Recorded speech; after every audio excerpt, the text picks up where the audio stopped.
ಎಲ್ಲರಿಗೂ ನಮ್ಮ ಯೂಟ್ಯೂಬ್ ಚಾನಲ್ಗೆ ಸ್ವಾಗತ ಸುಸ್ವಾಗತ. ಇಂದು ನಾವು ವಿಟಮಿನ್, ಪ್ರೋಟೀನ್ ಹಾಗೂ ಕ್ಯಾಲ್ಸಿಯಂನಿಂದ ಕೂಡಿರತಕ್ಕಂತಹ ಡ್ರೈ ಫ್ರೂಟ್ಸ್ ಪೌಡ್ರನ್ನು ಹೇಗೆ ಮಾಡುವುದು ಹಾಗೂ ಆ ಡ್ರೈ ಫ್ರೂಟ್ಸ್ ಪೌಡ್ರನ್ನು ನಾವು ಯಾವ ರೀತಿಯಾಗಿ ಸೇವಿಸಬೇಕೆಂದು ನಿಮಗೆ ಹೇಳಿಕೊಡ್ತೇನೆ, ಬನ್ನಿ. 100 ಗ್ರಾಂನಷ್ಟು ಬಾದಾಮಿಯನ್ನು ತೆಗೆದುಕೊಳ್ಳಿ. ಲೋ ಫ್ಲೇಮ್ನಲ್ಲಿ ಅದನ್ನು ಹುರಿದುಕೊಳ್ಳಿ. ಬಾದಾಮಿನ ಉಪಯೋಗಗಳೇನೆಂದರೆ ಹೃದಯದ ಆರೋಗ್ಯ, ಮೆದುಳಿನ ಕಾರ್ಯಕ್ಷಮತೆ, ರಕ್ತದಲ್ಲಿನ ಸಕ್ಕರೆ ನಿಯಂತ್ರಣ, ತೂಕ ನಿರ್ವಹಣೆ, ಮೂಳೆಗಳ ಆರೋಗ್ಯ, ಜೀರ್ಣಕ್ರಿಯೆ ಹಾಗೂ ಚರ್ಮ ಮತ್ತು ಕೂದಲಿನ ಆರೈಕೆಗೆ ಸಹಾಯ ಮಾಡುತ್ತದೆ.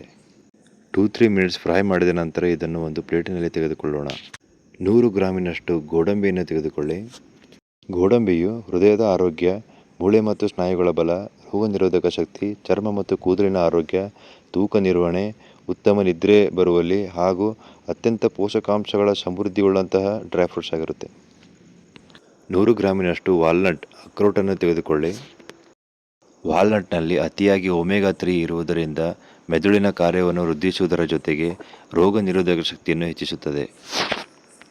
ಬಡವರ ಬಾದಾಮಿ ಎಂದಲೇ ಕರೆಯಲ್ಪಡುವ ಶೇಂಗಾವನ್ನು 50 ಗ್ರಾಂನಷ್ಟು ತೆಗೆದುಕೊಂಡು ಇದನ್ನು ಹುರಿದುಕೊಳ್ಳಿ. 50 ಗ್ರಾಂನಷ್ಟು ಅಗಸೆ ಬೀಜಗಳನ್ನು ತೆಗೆದುಕೊಳ್ಳಿ. ಇದು ಮಧುಮೇಹ ನಿಯಂತ್ರಣ, ರೋಗ ನಿರೋಧಕ ಶಕ್ತಿಯನ್ನು ಹೆಚ್ಚಿಸುವಲ್ಲಿ, ತೂಕ ನಿರ್ವಹಣೆಯನ್ನು ಮಾಡಲು, ಜೀರ್ಣಾಂಗ ವ್ಯವಸ್ಥೆಯನ್ನು ಸುಧಾರಿಸಲು ಹಾಗೂ ಹೃದಯದ ಆರೋಗ್ಯವನ್ನು ವೃದ್ಧಿಸಲು ಇದು ಸಹಾಯ ಮಾಡುತ್ತದೆ.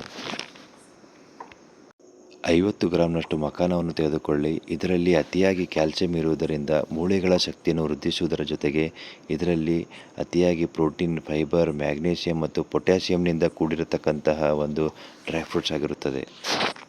ಈ ರೀತಿ ಪ್ರೆಸ್ ಮಾಡಿದಾಗ ಪುಡಿ ಪುಡಿ ಆಗಬೇಕು. ಈ ರೀತಿ ಆದಾಗ ಮಾತ್ರ ಅದು ಫ್ರೈ ಆಗಿದೆ ಅಂತ ಅರ್ಥ. 2 ಟೇಬಲ್ ಸ್ಪೂನ್ನಷ್ಟು ಚಿಯಾ ಸೀಡ್ಸನ್ನು ಹುರಿದುಕೊಳ್ಳಿ. ಇದು ಜೀರ್ಣಾಂಗ ಕ್ರಿಯೆಯನ್ನು ಸುಧಾರಿಸುತ್ತದೆ. ಹುರಿದಿರತಕ್ಕಂತಹ ಎಲ್ಲ ಡ್ರೈ ಫ್ರೂಟ್ಸ್ಗಳನ್ನು ಒಂದು ಪ್ಲೇಟ್ನಲ್ಲಿ ತೆಗೆದುಕೊಳ್ಳಿ.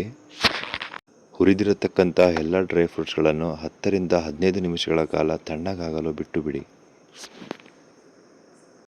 ಈಗ ಹುರಿದಿರತಕ್ಕಂತಹ ಡ್ರೈ ಫ್ರೂಟ್ಸ್ಗಳನ್ನು ಅರ್ಧವಾಗಿ ಮಿಕ್ಸಿಗೆ ಹಾಕಿಕೊಂಡು ಗ್ರೈಂಡ್ ಮಾಡಿಕೊಳ್ಳೋಣ. ಇನ್ನುಳಿದ ಅರ್ಧದಷ್ಟು ಡ್ರೈ ಫ್ರೂಟ್ಸ್ಗಳನ್ನು ನಂತರ ಹಾಕಿಕೊಳ್ಳೋಣ. ಇನ್ನುಳಿದ ಅರ್ಧದಷ್ಟು ಡ್ರೈ ಫ್ರೂಟ್ಸನ್ನು ಮತ್ತೆ ಮಿಕ್ಸರ್ಗೆ ಹಾಕಿಕೊಂಡು ಗ್ರೈಂಡ್ ಮಾಡಿಕೊಳ್ಳೋಣ. ಈಗ ನಮ್ಮ ಡ್ರೈ ಫ್ರೂಟ್ಸ್ ಪೌಡರ್ ರೆಡಿಯಾಗಿದ್ದು ಇದನ್ನು ಒಂದು ಗಾಜಿನ ಬೌಲ್ನಲ್ಲಿ ತೆಗೆದುಕೊಳ್ಳೋಣ. ಡ್ರೈ ಫ್ರೂಟ್ಸ್ ಪೌಡರ್ ರೆಡಿಯಾಗಿದ್ದು ಇದನ್ನು ನಾವು ಯಾವ ರೀತಿಯಾಗಿ ಸೇವಿಸಿಕೊಳ್ಳಬೇಕೆಂದು ನಿಮಗೆ ತಿಳಿಸಿಕೊಡುತ್ತೇನೆ, ಬನ್ನಿ. ಒಂದು ಗ್ಲಾಸಿನಲ್ಲಿ ಸ್ವಲ್ಪವೇ ಬಿಸಿಯಾದಂತಹ ಹಾಲನ್ನು ತೆಗೆದುಕೊಳ್ಳಿ. ಬೇಕಾದರೆ ನೀವು ತಣ್ಣನೆಯ ಹಾಲನ್ನು ಸಹ ಬಳಸಬಹುದು.